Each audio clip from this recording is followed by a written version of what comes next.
to my new Johnny 5 construction zone. I finally figured out that I need more space, so this is the table where things are actually going to be put together. I've got some servos and a maestro here working on stuff for Johnny 5's nose assembly. I'm going to be working on his head in general, trying to get it done by the end of the year. Eventually there should be some nice shelving back here.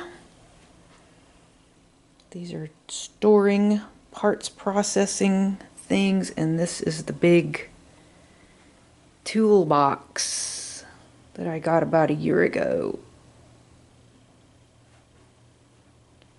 This space should be developing rapidly.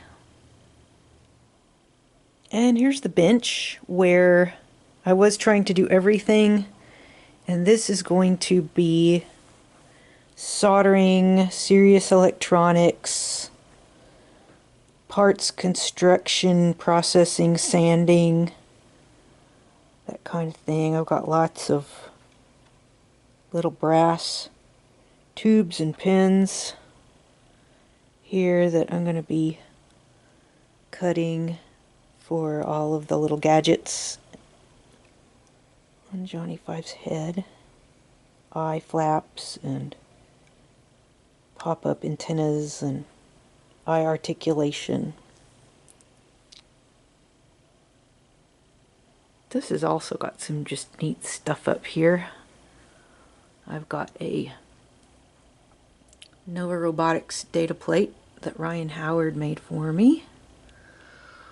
I've got a little gold Johnny 5. He needs his arm put back on. Tim Blaney gave him to me a couple years ago at a signing. I've got a 3D printed toy Johnny 5 laser gun. I used to actually own a resin one of those. That's fairly accurate. I've got this funny robot little guy that my sister got for me in Croatia. And I've got Franken Johnny.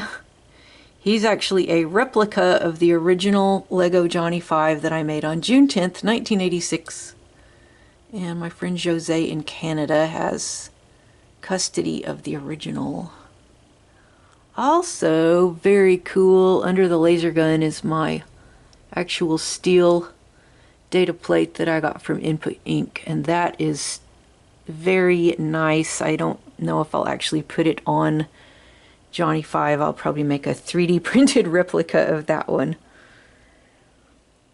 This is my Johnny 5 records and engineering notes notebook. I try to keep up with what's going on so I can look back later and figure out where I ordered things or what I did.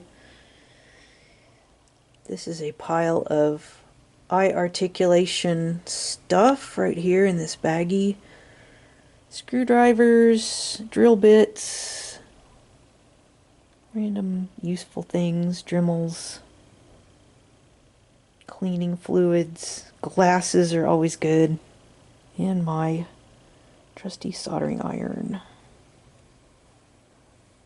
So the bench should be cleared for the deep kind of work that's going to go on here pretty soon. This is my 3D printing farm. It's a small farm. I have 3 printers. I have the Elegoo Neptune 3, which is wonderful for large parts. I should be able to print almost any Johnny 5 casing part on that beast. I'm using PETG for most of that, and it's working out really well. It also does all the little parts really nicely. This is Ryan Howard's original Prusa printer. It is going to get a new hot end here pretty soon. And last but never least is my Creality Ender 3 Pro, which I've had for about 3 years now, and it still prints beautifully. I've put a direct drive on it, and it's got a upgraded motherboard. But overall, it's still the printer I paid about $100 for at the beginning of 2023. So out here in my top secret workshop area, I have a neat workbench that I built myself out of a giant shipping crate. And I plan to put some tools like a lathe, mill, drill press, perhaps all one mill lathe combo, and then hopefully have lots of room to work on as well. It's got neat shelves underneath for parts and tools, and I will probably have a lot of things done by Send Cut Send, but anything I have to make myself, I will make it out here. So thanks for joining me on this tour of my new setup. Hopefully we get lots of stuff done this year. And oh look, Corduroy Johnny 5 is here, and he's already hard at work. He always said he wanted a big brother.